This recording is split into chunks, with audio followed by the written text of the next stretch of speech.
노무사 징송 2기 7회 해설하도록 하겠습니다. 최근에 이제 기출된 문제들인데 답안 채점해 보면 잘 못 쓰시더라고요. 기출된 문제는 눈 감고도 쓸 수 있게 딱 정리가 돼 있으셔야 돼요. 특히 최근 기출 문제들은 제발 부탁입니다. 자, 물음 1. 갑이 취소 심판을 제기했다면 행정심판위원회는 위법한 일부분 만에 취소를 할 수 있는지. 그래서 이 사안의 경우에 다섯 번째 줄에 학업 성취도 평가 부분은 사생활이 중요하기 때문에 비공개 거부가 적법이고, 그 밑에 줄에 원 데이터 부분은 공개 이익이 크기 때문에 비공개는 위법이어서 위법과 적법 부분에 분리가 가능하므로 위법한 원 데이터 부분만에 일부 취소를 할 수 있다. 이렇게 정확하게 사안 해결하시는 분은 없어요. 그래서 이제 일부 취소 가능성을 쓸 때 로마자 2번에 분리 가능성 기준을 써주고, 로마자 3번에서 기재 부정력 판례를 많이 쓸수록 점수가 고득점이에요. 달랑 이 정보공개 관련된 요 판례만 쓰면 점수가 이제 많이 받지 못할 수가 있어요. 특히 이제 요 정보공개 요 사례 문제, 요게 이제 11 행시 문제를 변형한 것인데, 요 사례 문제는 미기출이니까 A급이고요. 그 다음에 물음 2번, 항상 질문이 목차라고 해서 질문이 갑이 위법한 부분만의 취소 재결을 받았을 경우 A. 행정청을 구속하는 효력이 기속력이죠.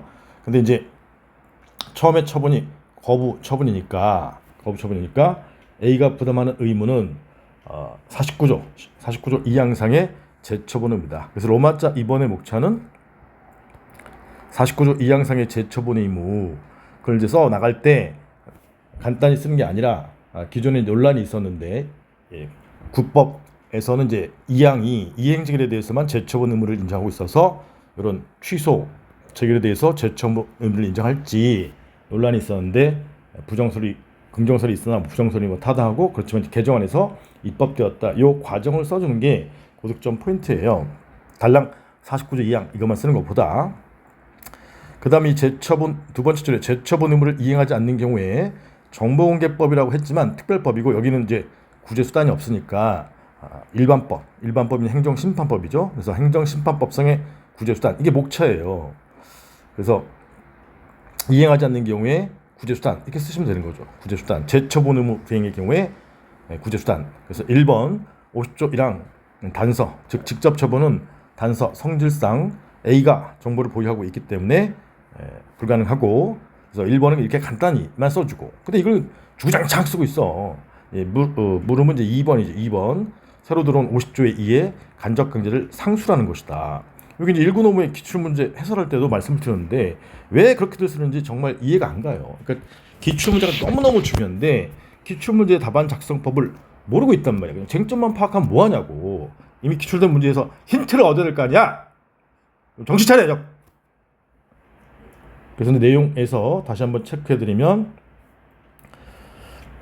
로마자 3번에 일부 취소 인정 기준을 먼저 쓰고, 요 판례들은 이제 많이 써주는 게 고득점 포인트다. 기재 부정여, 여기서 이제 미기출이 이제 양가로 4번에 요 정보공개 거부 요 사안이죠. 그 다음에 여러 처분 사유 요것도 이제 미기출이고, 그 다음에 사안 해결 쓸 때 이렇게 정확하게 쓰는 게 좋다. 첫 번째 줄에 성적 분포도 부분은 비공개 이익이 크므로 적법, 원 데이터 부분은 공개 이익이 크므로 위법. 이렇게 해서 적법과 위법이 분리가 가능하다 이렇게 보여줘야 된단 말이야. 근데 판례는 이 문구가 없어요.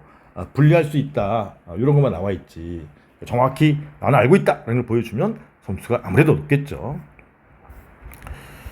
그다음 물음 2의 경우에 로마자 2번 요 재처분 의무 쓸 때 달랑 2항만 쓰지 말고 일단 1번 취소 심판과 의무행 심판사의 선택 가능성에서 이제 긍정서를 택하면 취소 심판이 가능하고 거부 취소 재결이 나올 수가 있겠죠. 근데 국법에서는 49조 2항에서는 이행직에 대해서만 규정하고 있었기 때문에 긍정설 부정설이 있지만 긍정 판례가 있고 신법 49조 2항에서 규정이 도입되었다. 이렇게 이제 쓰면 점수가 훨씬 높아진다 이 말이에요. 로마자 3번의 목차 제목이 재처분 의무 불이행에 대한 갑의 권리구제 수단. 1번 직접 처분은 원첨점 A가 보유하고 있어서 50조 1항 단서 성질상 예서에 해당해서 하지 못한다. 그래서 간접강제에 대해서 상수는 이게 직접 적을 간단히만 적는 거야. 왜 쓸데없는 게 자꾸 뭐 의 취지 이런 거 적고 있어. 상수라는 게 아니에요. 2번에 간접강제를 상술해야 된다. 그 다음에 사안 해결 이렇게 하시면 되겠어요. 예, 기출된 거라도 항상 정신 차리고 제대로 정리해야 된다. 왜? 논문사 시험에서 기출이 또 나오니까.